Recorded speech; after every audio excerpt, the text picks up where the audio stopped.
क्या भारत के ऐसे राजा के बारे में जानते हैं जो जाति से दलित थे लेकिन कर्मों से महान योद्धा? मैं बात कर रहा हूँ राजा सुहेलदेव की, जिन्होंने विदेशी आक्रमणकारी गाजी सैयद सालार मसूद को हराकर भारत की रक्षा की थी। लेकिन वक्त के चलते उन्हें धीरे धीरे भुला दिया गया। हमारे भारतीय इतिहास से उनका नाम जो है वो धीरे धीरे मिटा दिया गया। अब दलित राजा सुहेलदेव के बारे में कुछ जानकारियां जो है वो मैं बहुत ही शॉर्ट में आपको बताऊंगा। 11वीं शताब्दी में जन्म होता है राजा सुहेलदेव का और कुछ समय के बाद वो श्रावस्ती के राजा भी बनते हैं। उनकी वीरता और बुद्धिमत्ता की जो कहानियां थी, उनका जो युद्ध कौशल था, उसकी जो कहानियाँ थी वो लोगों के बीच में काफ़ी ज़्यादा प्रचलित होती जा रही थी। और उसी समय में एक विदेशी आक्रमणकारी राजा जो था गाजी सैयद सालार मसूद, उसका भी नाम जो है बहुत ही चर्चा में था। बहुत सारे राजाओं के साथ उसकी लड़ाई हुई थी, लेकिन वो सबको लाइन वाइज हराता आ रहा था। उसके बाद 1034 में बहराइच की लड़ाई होती है, जिसमें गाजी सैयद सालार मसूद की लड़ाई जो होती है वो सीधा राजा सुहेलदेव से होती है।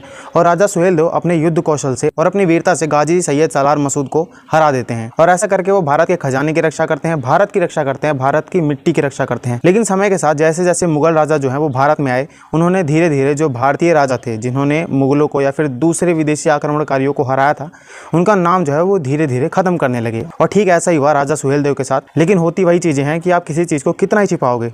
अगर कोई इंसान वीर है तो उसकी वीरता की कहानियां जो है ना वो हमारे पुरखों से चली आती हैं और हमें एंड में पता चली जाती हैं। तो ये कहानी सिर्फ और सिर्फ एक राजा की नहीं थी, बल्कि भारत की मिट्टी के रक्षक राजा सुहेलदेव की थी। और अगर आपको भी लगता है कि ऐसे वीरों की कहानियां जो है वो ज़्यादा से ज़्यादा लोगों को पता होनी चाहिए, तो इस वीडियो को ज़्यादा से ज़्यादा शेयर करें ताकि ये वीडियो ज़्यादा से ज़्यादा लोगों तक पहुंच सके।